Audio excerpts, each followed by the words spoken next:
먼저 제 소개 간단하게 하고 시작을 할게요. 저는 20년 경력의 아동교육 전문가 맘쌤 정현주라고 하고요. 지금 현재는 유초등 교육 전문 기업에서 교육기획 그리고 개발, 운영을 하고 있어요. 그런데 이렇게 나와서 할 수 있는 이유는 현재 제가 육아휴직 중이거든요. 네, 그래서 지금 1년 동안 제가 휴직을 하고 있어서 그 기간 동안에 이렇게 많은 학부모님들 만나서 다양한 온 오프라인에서 지금 강의도 진행을 하고 있습니다. 데카르트 수학책방에서 수학일기 동아리 운영을 하고 있고요. 여기 보시면 클래스백이 혹시 자기계발 사이트 아세요? 네, 거기에서 수학일기 챌린지도 개설을 지금 준비를 하고 있습니다. 저희 딸이랑 이렇게 수학일기 이렇게 쓰는 부분도 한번 집에서 이렇게 촬영을 해보았어요. 제가 요거는 20년 근속. 저희 회사에서 근속을 하면은 메달을 주는데 10년, 15년, 20년. 딱 20년 차 이렇게 해서 지금 일을 하고 있고요. 요거는 잘 보이실지 모르겠지만 저희 회사에서 이제 저희 이제 아이들을 위한 교재 개발도 같이 하고 있거든요. 네, 교재 개발에서 이제 제가 하는 역할은 교수 개발이라고 해요. 그게 뭐냐면 저희 연구팀에서 교재를 이렇게 개발을 하잖아요. 그러면 연구자들은 개발을 하지만 이거를 선생님들이 지도를 할 때 지도를 잘하기 위한 그런 또 하나의 교수법 가르치는 방법을 저희가 이제 질문법이라든지 상담법이라든지 이런 것들을 개발을 합니다. 그 개발해서 이렇게 깨알같이 제가 정보는 다 지웠는데 제 이름 이렇게 석자도 이렇게 딱 이렇게 박히니까 되게 일하면서 이런 만족감들은 꽤 있는 것 같아요. 저는 이제 선생님 이야기하신 것처럼 대학에서는 이제 문해창작을 전공을 했지만 오랫동안 이제 교육회사에서 아동수학 관련돼서 일을 했기 때문에 이제 수학과 이제 문학에 대해서는 그래도 어느 정도의 전문성은 있습니다라고 그냥 이렇게 이야기 드릴 수 있을 것 같아요. 네. 자, 보셨나요? 네. 제가 그냥 아주 짧은 거 하나를 편집을 했는데 실제 저희가 이제 줌으로 지금 수학일기를 운영을 하고 있는데 이렇게 아이가 쓴 일기를 직접 발표를 하고요. 직접 발표를 하면 다른 참가한 아이들이 이 일기에 대해서 이렇게 좀 피드백을 해줘요. 그래서 무엇을 좀 잘했는지 위주로 하겠죠. 제가 이제 좀 긍정적인 걸 끌어내야 아이들이 쓰고 싶어 하니까.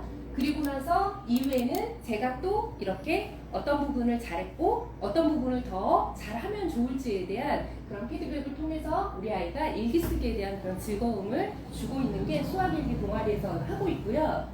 이제 이건 어머님이 이제 그 이후에 저희가 아이들이 이렇게 일기를 쓰면 쓴 일기를 저희 단톡방에 계속 올리라고 하거든요. 그래서 이제 다른 친구들이 같이 공유를 하는 건데 처음에 지금 한 달이 된 거, 한 달이라고 해도 사실은 저희가 한 달에 한 번 미팅을 하기 때문에 이제 한 달 이후에 이제 뭐 드라마틱한 어떤 변화가 이루어진 건 아니에요. 일단은 저희는 관심을 끌어내는 건데 아이가 이렇게 일기를 쓴 걸 어머님이 찍으셨어요. 그런데 이제 어머님 소감이 저랑 그 일기 쓸 때 항상 하는 게 뭐가 있냐면 아이들이랑 이렇게 약속을 정해요. 그럼 이번 주에 얼마를 써볼까? 한 달에 몇 번 써볼까? 이런 약속을 하는데 이제 이 친구가 되게 적극적으로 많이 쓰고 싶다라고 이야기를 한 거예요. 그래서 자기가 약속한 걸 지켜야 할 것 같다고 쓰자고 하지 않았는데도 써줘서 고맙다. 뭐 이런 피드백들 너무 좋았다. 그리고 나서 바로 뒤에 또 일기를 썼는데 어때요? 처음에는 아까 이전에 봤던 건 한 4줄 정도였잖아요. 그 다음에 썼을 때 한 줄 더 늘어났는데 그 다음에는 점점점 이렇게 늘어나잖아요. 그러니까 아이가 이제 일기 쓰는 방법을 어떻게 이제 해야 되는지 이렇게 감을 잡고 그리고 긍정적인 피드백을 통해서 아이가 더 쓰고 싶은 그런 욕구가 생기는 거예요. 어머님 자꾸 이제 이런 이야기 하시는 거예요. 매일 쓴다는 걸 좀 말렸어요. 왜냐면 이제 엄마들 그런 거 있죠. 아이들 막 이렇게 처음에 달리고 싶은데 엄마들은 아이들의 심리를 아니까 천천히 써라 뭐 이렇게 했는데 이런 멘트들을 계속 이야기를 해줘요. 그런데 이제 제가 이때 어떤 피드백을 했냐면 처음에 아이가 이렇게 사진을 찍어서 일기에 이렇게 붙였거든요. 사진 찍는 건 너무너무 잘했다. 그런데 직접 한번 그림으로 표현해보는 것도 좋겠다. 이때 이 피드백을 듣고 나서 이 아이가 다음에는 이렇게 컴퍼스를 이용해서 직접 원을 그려보고 이렇게 표현도 해보는 그런 거 또 해보았고 지난번에 다른 친구가 발표할 때 내가 어떤 동화책 읽었는데 되게 재밌었다 이런 이야기도 있었거든요. 그러니까 우리 집에도 있으니까 내가 읽어보겠다 이런 거. 네.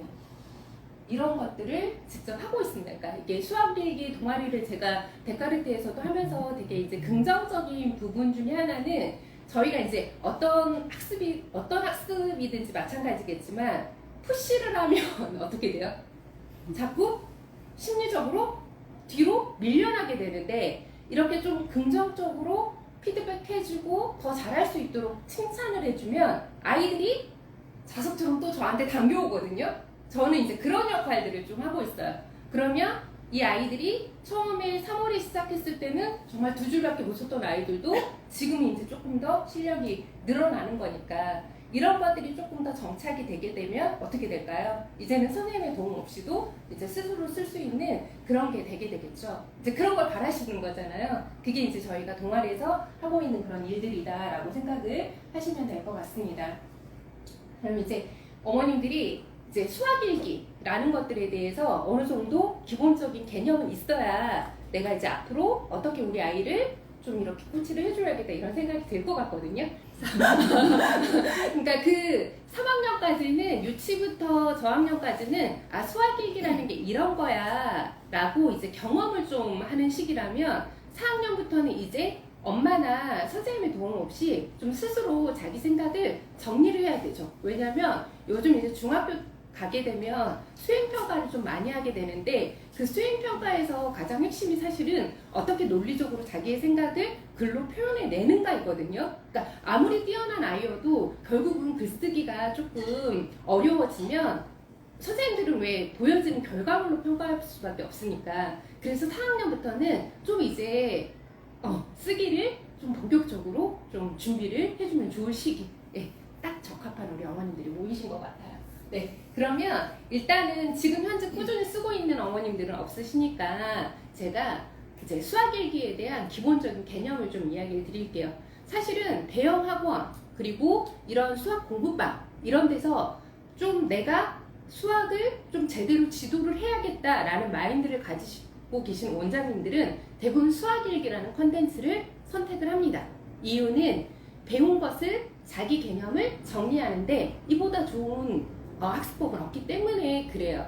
그래서 제가 막 그 수학일기 강의할 때 이제 막 그런 이야기 많이 하는데 그걸 하기 위해서 이제 어머님들이 투자하는 이제 교육비 엄청나잖아요. 그쵸? 네. 일기 같은 경우에는 내가 그렇게 비싼 비용을 지불하지 않아도 엄마가 조금만 관심을 갖고 있으면 충분히 집에서도 가능하다. 이 이야기를 좀 드리고 싶네요. 보통 일기는 기본적으로 많이 쓰죠. 아이들이 가장 많이 쓰는 것 같아요. 보통 일기라고 하면 보통 지금 아이들은 일기 꾸준히 쓰나요? 수학일기 말고 그냥 일기. 그냥 일기도 사실 쓰면 되게 좋거든요. 왜냐면 다른 것보다 지속성이 강한 게 일기예요. 엄마의 잔소리를 줄이고 규칙적으로 꾸준히 글쓰기를 할 수 있는 게 일기라는 게 가장 편하기 때문에 일기는 습관을 좀 들여놓는 게 좋습니다. 네, 기본적으로 이제 보통 일기는 어떻게 쓰는지 다 아실 것 같아요. 내가 오늘 일상생활에서 가장 기억에 남는 어떤 하나의 사건을 우리 아이가 이렇게 글로 정리하는 겁니다. 나열하는 게 아니라 아침에 일어나서 밥을 먹었고 학교에 갔고 학교에 다녀와서 학원에 갔다 와서 저녁에 집에 와서 게임을 했고 나는 이제 잘 거다. 이건 일기가 아니죠. 저희가 일기라고 좋은 일기라고 하진 않아요. 하루를 나열하는 것. 내가 오늘 가장 24시간 중에서 가장 인상적인 하나의 어떤 사건을 뽑아서 그걸 가지고 우리 아이의 어떤 생각 그리고 느낌, 반성 이런 것들을 적는 걸 저희가 일기라고 합니다. 그래서 일기에 반드시 들어가야 되는 요소는 당연히 날짜 그리고 날씨 있었던 일 가장 핵심적인 내용이겠죠. 그리고 반드시 들어가야 되는 게 느낀 점과 반성할 점. 요거는 핵심적인 부분이라고 생각을 하면 돼요. 그래서 반드시 들어가야 되죠.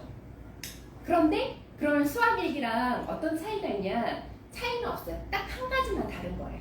그게 뭐냐면 수학에 대한 경험을 녹여서 쓰는 거라고 생각을 하면 돼요. 뒤에서 제가 이제 수학일기 쓸 수 있는 소재에 대해서 이야기하겠지만 일반 일기, 보통 일기와 다른 거는 이제 수학에 대한 거다. 그래서 이 친구가 수학일기에 대해서 이렇게 정리한 게 있는데 당연히 똑같이 제목 들어가는 거고요. 뭐 날짜 그리고 날씨 이렇게 들어가는 거고, 그 다음에 수학적인 내용 이렇게 정리를 하는 거고요. 그리고 마지막에는 이렇게 글 쓰는 느낌까지 이렇게 정리하는 게 수학 일기라고 생각을 하면 되겠습니다. 이게 아주 기본적인 내용이고요. 그럼 좋은 일기라는 건 제가 앞에서 이야기한 것처럼 보통 일기 같은 경우에는 사례로 적는 게 아니라 기억에 남는 일을, 중요하다고 생각하는 일을 잘 나타나게 쓰는 거라면, 수학 일기는 자기가 직접 겪었던 그런 수학 경험뿐만 아니라 수학에 대한 자신의 생각이나 느낌까지도 정리를 해야 돼요. 그러면 쉽게 말하면 수학 일기에 수학이 빠지면 뭐예요? 안고 먹는 찐빵, 이런 느낌이다. 그래서 수학이라는 주제를 가지고 써야 되는 게 좋은 얘기다 라고 생각을 하시면 될 것 같아요. 그런데 저도 해보고 대부분 이제 수학일기 컨텐츠를 다루는 선생님들의 공통적인 이야기는 어찌됐든 수학일기를 꾸준히 쓰게 되면 당연히 실보다는 득이 훨씬 더 많겠죠. 그런데 우리가 이제 사실은 내가 쓰는 게 아니잖아요. 수학일기를 어머님들이 지금 저랑 이렇게 뭐 세미나 한다고 해서 내가 가서 쓰는 건 아니잖아요. 아이를 쓰게끔 해야지 되잖아요. 근데 이제 그 쓰게끔 할 때 그 동기부여를 내가 어떻게 하는가가 가장 중요한 것 같아요. 그쵸? 수학일기 좋대. 오늘부터 수학일기 쓸까?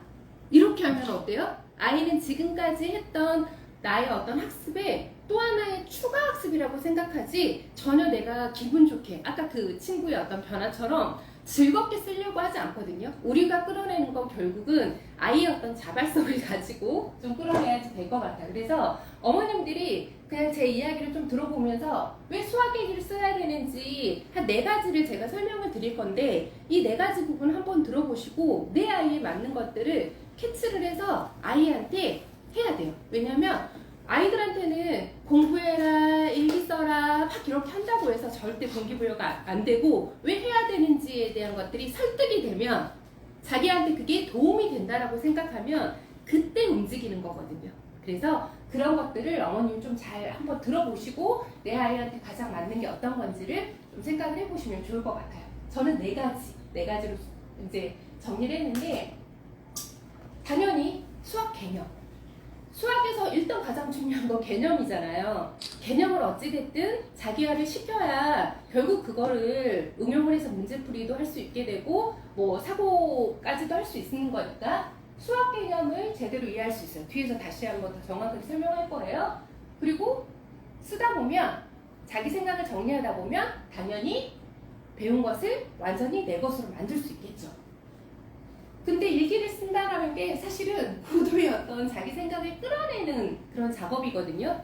이렇게 썼더니 무언가의 논리성이 부족한 것 같아 다시 이렇게 지우면서 다시 생각하게 되고, 생각하는 힘이 길러질 수밖에 없겠죠. 그리고 마지막으로는 그렇게 매일 쓰다 보면 글쓰기 실력이 늘어나지 않을 수가 없습니다. 자, 완벽해요. 요렇게 너무너무 좋은데, 그래도 이제 내 아이에게 최적화된 방법을 좀 찾아갈 것 같아요. 결국은 수학일기를 잘 쓰는 친구들은 그런 수학에 대한 자신감이 높아질 수밖에 없어요. 제가 이제 하나하나씩 좀 설명을 해드릴게요. 자, 수학 개념을 제대로 이해할 수 있다. 저는 이게 수학일기의 가장 큰 매력이 아닐까 싶은데요. 사실은 이제 우리가 아이들이 학교에서 새로운 어떤 수학 개념을 배워요. 그런데 이제 어머님들 아시다시피 수학 개념이라는 것은 어디선가 툭 튀어나온 새로운 개념이 아니라, 수학은 이전 학년에서 배웠던 것들이 좀 새로운 것들이 추가되면서 새로운 어떤 개념들이 이렇게 생기는 거잖아요. 그 연관성을 우리 아이들이 잘 이해를 하면 지금 이번 학년에 배웠던 그 개념을 마스터하는 데 되게 쉬운데, 그 연결 과정에서 우리 아이가 얼마나 잘 그 이해를 했는지는 자기가 배운 것을 직접 말하고 표현하면서 알 수 있어요. 그러니까 왜 개념이라고 하면, 너 오늘 수학 시간에 선생님이 알려준 거 뭔지 알아? 들었잖아요. 들었을 때는 분명히 이해가 되거든요. 그쵸? 선생님이 오늘 새로운 개념을 가르쳐 줬을 때는 분명히 나는 들었으니까 이해가 됐어. 그런데 그것을 자기가 직접 말로 하거나 써보지 않으면 자기 개념이 안 돼요. 그렇지 않아요? 우리 어머님들도 뭐 성인이 돼서도 내가 어떤 새로운 학습을 할 때 들을 때는 정말 많이 이해되죠. 오늘도 마찬가지일 수도 있어요. 제가 이렇게 강의를 하면 계속 이해는 돼. 하지만 이걸 실제 내가 적용하지 않으면 사실은 아무런 의미가 없거든요. 그래서 수학 개념을 우리 아이들이 자신의 어떤 말로 표현하면서 이해력이 높아진다. 이런 부분들에 대해서는 명확하게 어머님들이 좀 동의를 해주셨으면 좋겠고, 이게 문제 풀기가 끝이 아니라 말과 글로 쓰면서 아이의 수학 이해력이 올라간다. 그러니까 요즘 이제 메타인지라는 이야기도 하죠. 그러니까 메타인지라는 건 결국은 내가 아는 것을 정확하게 이렇게 표현해냈을 때 그것이 이제 우리 아이가 메타인지력이 높다라고 이야기하는데, 그런 것들을 나타내기에 가장 좋은 방법이 이런 수학 일기 방법이 아닐까, 저는 그렇게 생각을 해요. 그래서 곱셈의 개념을 배웠는데 우리 아이가 단순하게 2 곱하기 3은 6이야, 2 곱하기 4는 8이야, 그게 아니라 그게 곱셈이 가지고 있는 왜 2 곱하기 4는 8이 되는지에 대해서 설명할 수 있어야지 되는 거잖아요. 그런데 그게 이제 그냥 듣는 것과 내가 이렇게 말하고 글로 이렇게 적어본 것과는 천지 차이라는 거죠. 네. 자, 뒤에서 영상도 하나 좀 보여드릴게요. 관련된 거를. 이게 얼마나 중요한지 이렇게 이해를 하면 우리 아이들이 이렇게 개념 공부법을 해도 됩니다. 다음은 이제 두 번째로 배운 것을 이제 완전히 내 것으로 할 수 있다라고 이야기를 하는데, 사실은 그런 것 같아요. 어머님들이 이제 집에서 사실은 수학만 학습이 있는 건 아니잖아요. 여러 가지 학습이 있기 때문에 내가 이제 학습에 대한 분배를 좀 어떻게 해야 되느냐 고민이 많이 되실 수도 있는데, 지금 여기 고학년 엄마들이 좀 많이 있다 보니까 저학년 때까지는 사실은 이제 언어, 국어나 모국 영어나 이런 언어 쪽에 많이 치우쳤다면, 아이들의 어떤 내발달 구조를 보더라도 지금 이제 형식적 그런 조작기를 넘어서서 이제 우리 아이들이 뭔가 추상적으로 좀 사고할 수 있는 그런 시기가 됐기 때문에 수학이라는 것들을 우리 아이들이 좀 이해하기, 이제 이 어려운 개념도 이해할 수 있는 그런 시기가 오게 됩니다. 그렇기 때문에 조금 더 달려야 되는데, 이때 이제 우리 아이들이 가장 하면 좋은 방법 중에 하나가, 내가 오늘 학교에서 어떤 수학적인 어떤 새로운 개념을 배웠어요. 근데 그것을 여러 복습 이론 중에서도 많이 나오지만 배운 것을 그날 정리하지 않으면 그게 되게 다음에 정리한다라고 생각하면 되게 어려워져요. 그래서 이 시기부터는 뭐가 있어야 되냐면, 오늘 배운 것을 내가 바로 정리하는 그런 복습 루틴이라는 게 형성이 되어야지 되거든요. 그럼 그 복습 루틴이라는 거를 어떻게 잡아갈 거냐. 근데 그런 것들이 개념을 배우고 문제풀이에서 이렇게 끝나버리면 그게 이제 자기 지식으로 연결되기가 되게 어렵다라는 거죠. 그렇기 때문에 글로 쓰는 작업들이 분명히 이렇게 수행이 같이 되어야 됩니다. 그래서 수학일기로 어머님들이 복습 루틴을 잡아주면 정말 문제를 열심히 많이 푸는 것보다 훨씬 더 좋은 성과를 낼 수가 있습니다. 당연히 이렇게 매일 이렇게 하다 보면 자기주도 학습 습관이라는 것도 생기게 되는 거고요. 그래서 결국은 이걸 끌어내기 위해서는 내가 왜 수학일기를 써야 되는지 이제 동기부여가 이제 선행이 되면 아주 좋겠죠. 그래서 복습 루틴이나 자기주도 학습 잡는 데도 되게 좋다라는 것. 그리고 세 번째로는 생각하는 힘이 잘합니다. 잘할 수밖에 없어요. 그러니까 우리가 이제 수학에서 문제를 풀었다라는 것이, 수학에서 아이들이 이제 그런 경우가 있어요. 어떤 문제를 줬을 때 답을 맞추는 애들이 있는데, 답을 맞추는 아이들이 많이 있는데, 다시 역으로 질문했을 때 어떻게 풀었어? 라고 하게 되면 그 과정을 설명하지 못하는 친구들이 있거든요. 그러니까 문제의 어떤 유형이나 그런 형식들에 대해서 다른 유사한 문제집에서 되게 많이 봤기 때문에 내가 풀었던 어떤 방법대로 이렇게 문제를 풀다 보면 답은 맞출 수 있는데 왜 그 답이 나오는지에 대해서 자기 생각으로 이렇게 표현하는 아이들은 매우 많지 않을 수 있어요.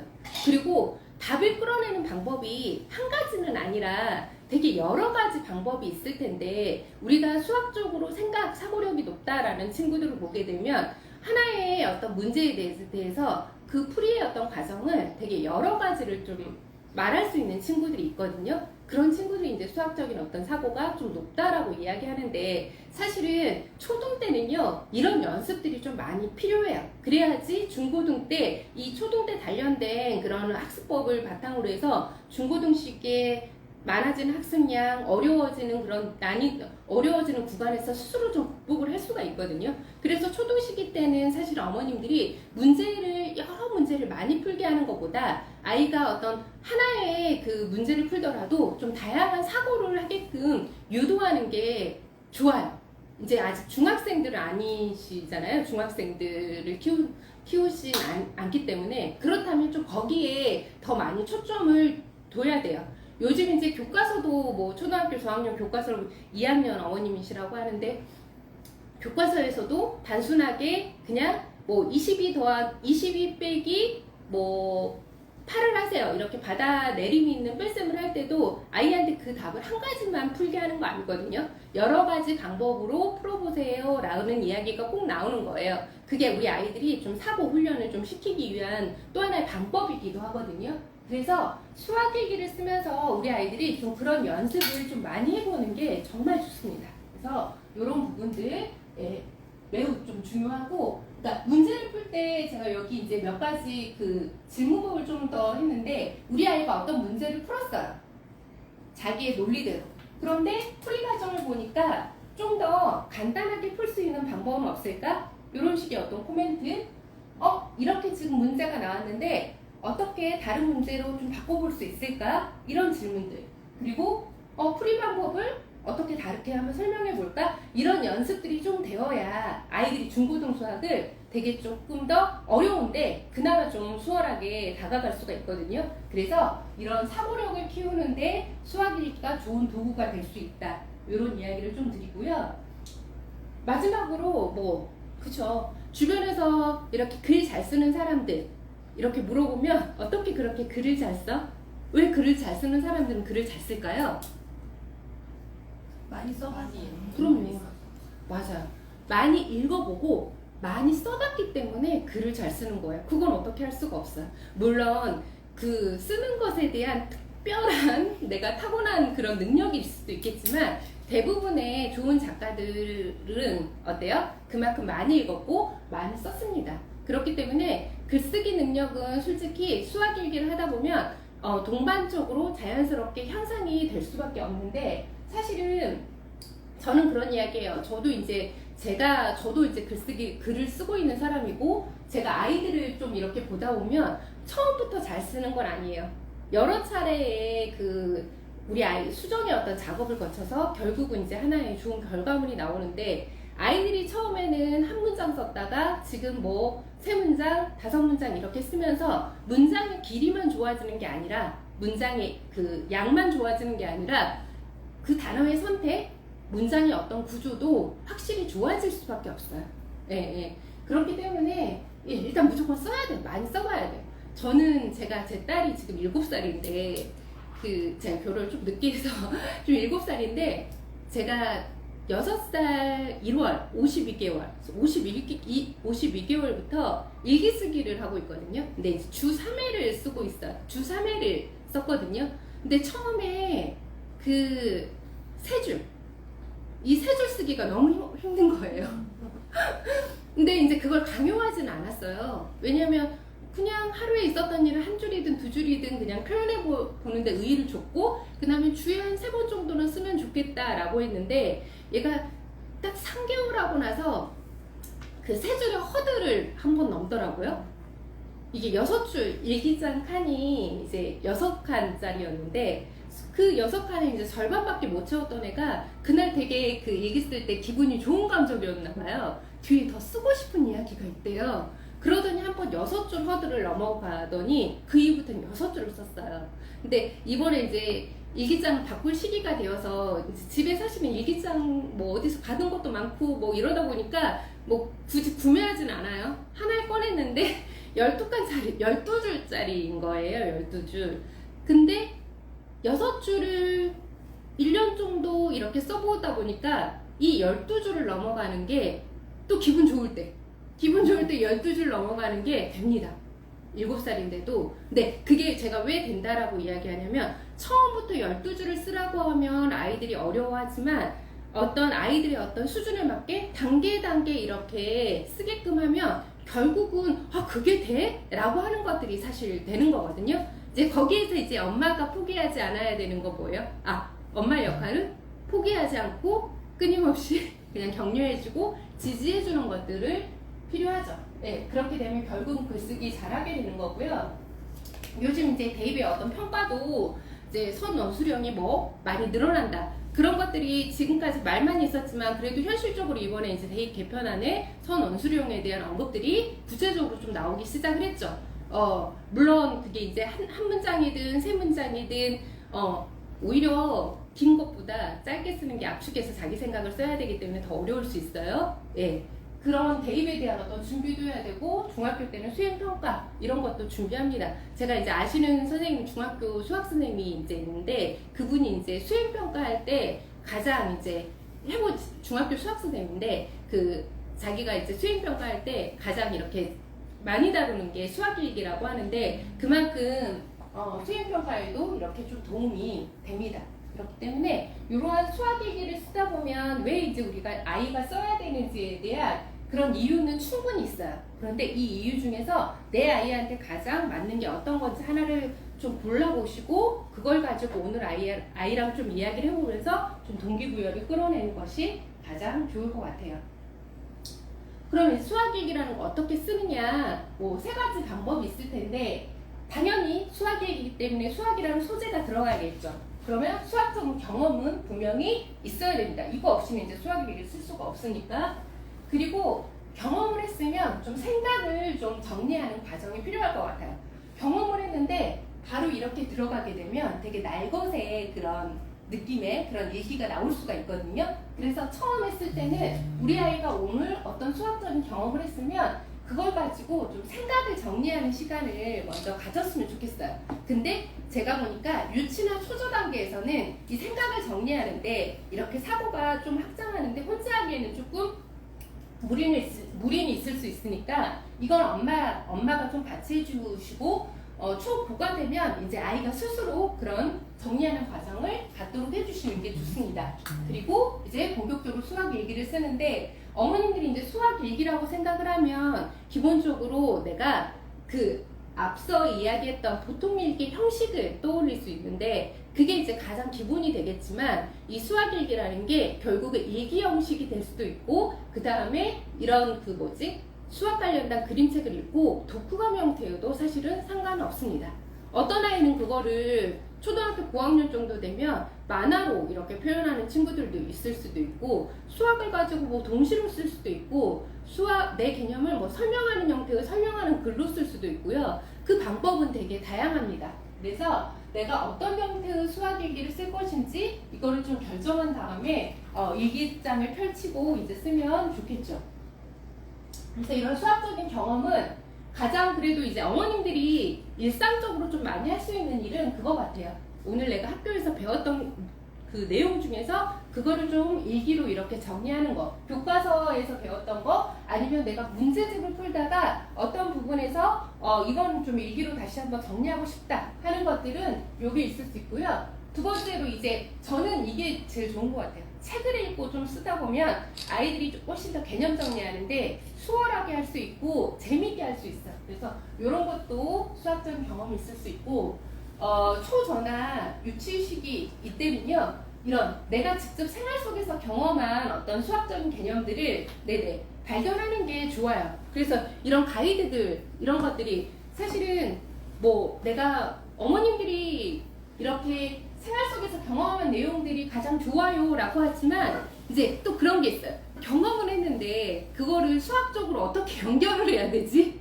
이제 엄마가 거기까지 있으면 가장 베스트인데 우리가 이제 그 정도의 어떤 전문성은 없다라고 생각을 하면 이런 책들도 저는 되게 좋더라고요. 그래서 저도 이제 이때 이거 나와가지고 했는데 인트로 하기가 좋습니다. 그러니까 내가 오늘 배웠던 것들이 이렇게 개념으로 이렇게 연결돼 아이랑 같이 이렇게 이야기 나누는 것도 되게 좋아요. 그래서 마트에 다녀왔을 때 아니면 집에서 시계나 달력 볼 때 냉장고 속에도 열어보면 다양한 냉장고 속에 수학이 진짜 많이 들어있거든요. 우유가 몇 밀리인지, 그 다음에 유통기한이 얼마인지 이런 것들도 다 수학적인 개념을 다 적용할 수 있기 때문에 이런 것들, 보드게임, 저희는 이제 보드게임을 되게 많이 하는데 보드게임도 하고 나서 우리 아이가 일기로 정리하기가 되게 좋은 소재가 됩니다.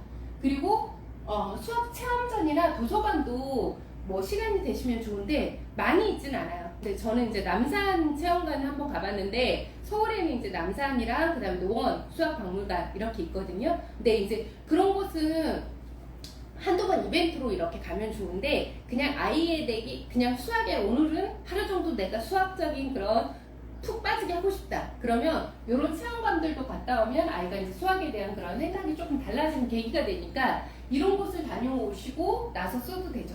네, 여기 데카르트 수학책방도 적어놨는데 이렇게 한번 오셔서 아이랑 같이 오다 보면 아무래도 이렇게 눈에 보이게 되면 아이가 수학책 하나 꺼내게 되고 그걸 가지고 아이가 또 이렇게 쓰기도 좋거든요. 그래서 이런 경험들을 좀 정리하는 게 좋다라고 하시면 될 것 같아요. 그러니까 뭐 아주 어려운 게 아니라 뭐 이런 거죠. 엄마랑 오늘 뭔가 하기로 했는데 우리 몇 시에 할까? 이런 노출들이 되게 엄마들이 이제 유아 시기 때 충분히 할 수 있거든요. 이것부터도 초등학교 1, 2학년 때 의외로 아이들이 어려워하는 게 시계 시간이잖아요.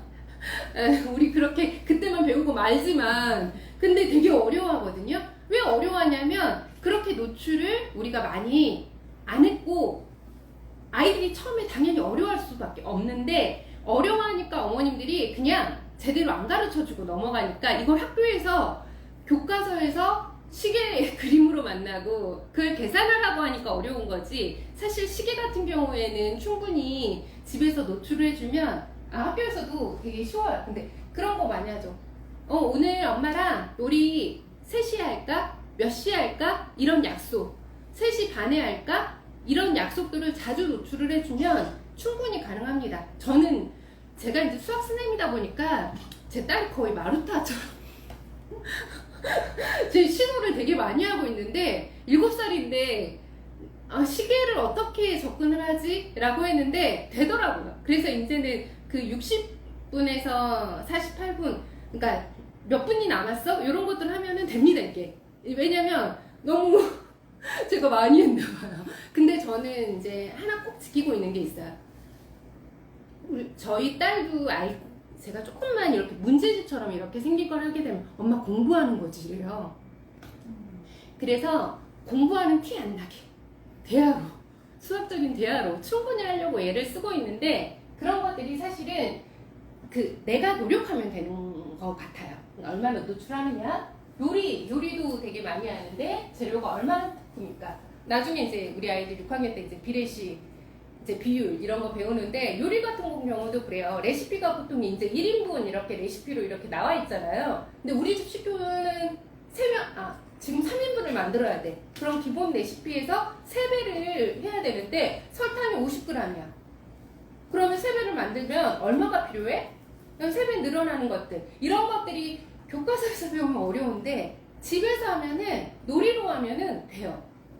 근데 이런 체험을 해보고 내가 나중에 교과서에서 그걸 만났다. 그럼 어렴풋이라도 내가 예전에 했던 엄마랑 놀았던 경험이 떠오르면서 그걸 개념으로 연결시키는데 쉬워. 보드게임 하는데 카드 몇 개로 나눌까? 뭐 이런 것들. 저희 이제 뭐 부루마블 같은 거 할 때도 돈 나누는 거 있잖아요. 그런 것들도 다 딸한테 해보게 하거든요. 3명인데 그럼 얼마씩 몇 장씩 나눠야 될까? 이런 것들 일상생활에서 내가 충분히 의도를 하면 좀 합니다.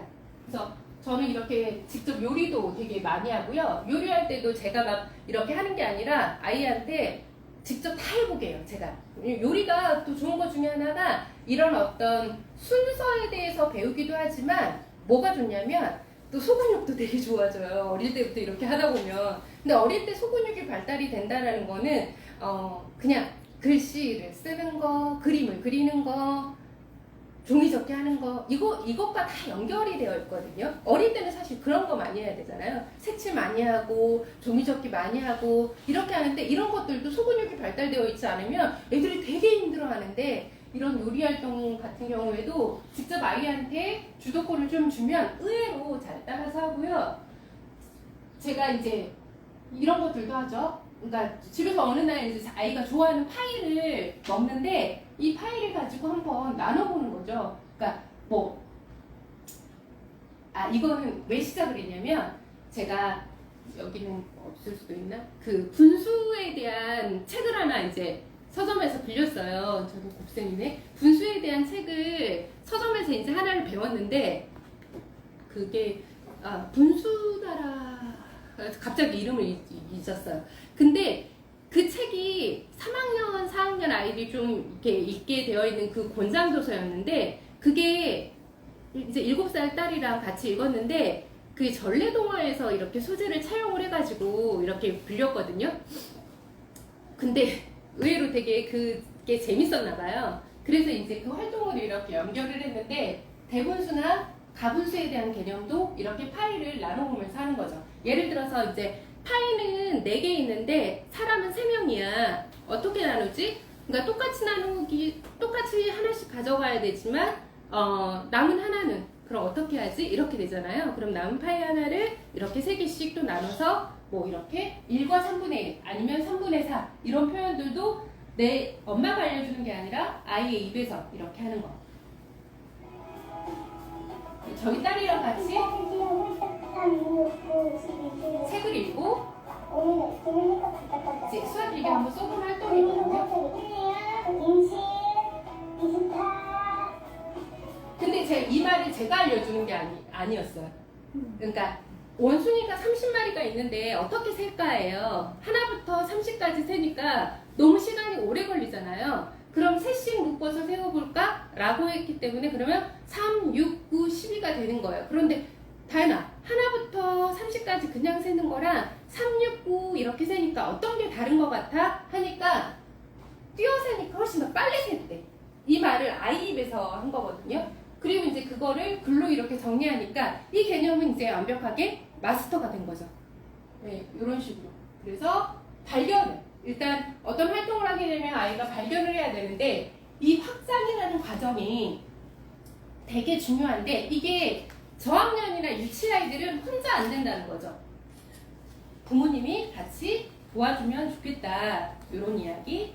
그리고 이제 거의 이제 다 왔어요. 마지막인데 근데 이제 처음에 쓰는 친구들 그럼 어떻게 써야 되냐. 일기장 하나 던져주고 너 써봐 라고 하게 되면 되게 어려우니까. 근데 이제 이 그래픽 조작자라고 쓰기 틀 이렇게 이제 그 외국에서는 많이 이제 아이들 글쓰기 할 때 사용을 하는 것들인데 이런 거예요. 어떤 글을 쓰기 위해서 빈 종이를 주는 게 아니라 이런 도표나 일정 정도의 어떤 힌트를 좀 주는 거죠. 그렇게 해서 여기 내용 안에 채워 넣는 것부터 이렇게 좀 시작을 하는 거거든요. 그래서 이렇게 쓰면은 훨씬 더 좋다. 그래서 저희 같은 경우에는 제가 어머님들한테 한 2달 정도는 그냥 쓰게 했지만 그 다음부터는 이런 식으로 한번 내용의 어떤 가이드를 좀 드리고 좀 써보게 했습니다. 그래서 내가 오늘 교구나 보드게임 놀이를 했는데 이거 가장 시작할 때 어려운 게 첫 문장을 뭘로 쓸까? 이게 되게 어려운 거거든요. 네, 첫 문장에 대한 어떤 힌트, 팁을 좀 주고 아이가 내용을 채우게 하고 그 다음에 무엇을 배웠니? 무엇을 공부할 거니? 이런 가이드를 좀 주면서 쓰게끔 했고요. 이런 것들에 대해서도 처음 했을 때 그냥 하는 것보다 교구나 보드게임을 하고 났을 때 쓰면 좋을 첫 문장. 나는 오늘 재밌었던 일이 이거다. 이 게임을 잘하는 방법은 이거다. 이 정도의 어떤 가이드. 그 다음에 수학 공부 이후에는 내가 오늘 배운 것 중에서 중요한 건 이거다. 그 다음에 오늘 수업에서 가장 어려웠던 건 뭐다. 수학 그림책이나 체험활동 이후에는 내가 오늘 그림책을 읽고 나서 뭐 신기한 걸 발견했다. 나는 오늘 이게 궁금했다. 이런 식으로 어떤 첫 문장에 대한 가이드만 줘도 아이들이 훨씬 더 쉬워집니다. 이게 이제 어머님들이 이제 이런 식으로 이야기하죠. 이 친구도 사실은 일기 쓰기를 되게 어려웠던 아이인데 막 일주일에 7번 쓰겠다고 했던 아이들인데 일기 시작이 힘들 때 선생님이 알려주신 대로 적기 시작하니까 쓰기를 성공한다. 이런 식으로. 그래서 처음에는 그냥 쓰는 것보다 이런 가이드에 조금 그래픽 조직자나 이런 것을 활용해서 쓰는 것도 추천을 드리고요. 이제 좋은 일기 처음에 처음에는 무조건 우리 아이들이 이렇게 쓸 거거든요. 어떤 것들에 대해서 재미있었다, 내일 또 가지고 놀아야겠다, 이런 식으로 느낌 정리하는데, 결국 이제 우리가 최종적으로 가져가는 건 내가 발견한 규칙은 뭐였다, 근데 또 더 많은 규칙을 알고 싶다, 여기까지 이제 좀 끌어내는 게 저희가 이제 목표잖아요. 그래서 이런 것들도 사실은 이렇게 쓰더라도 칭찬 엄청나게 해줘야 되고요. 결국은 나중에 이렇게 변화되게끔 관리하는 것도 엄마의 역할이지 않을까, 그렇게 생각을 합니다. 네, 여기까지. 제가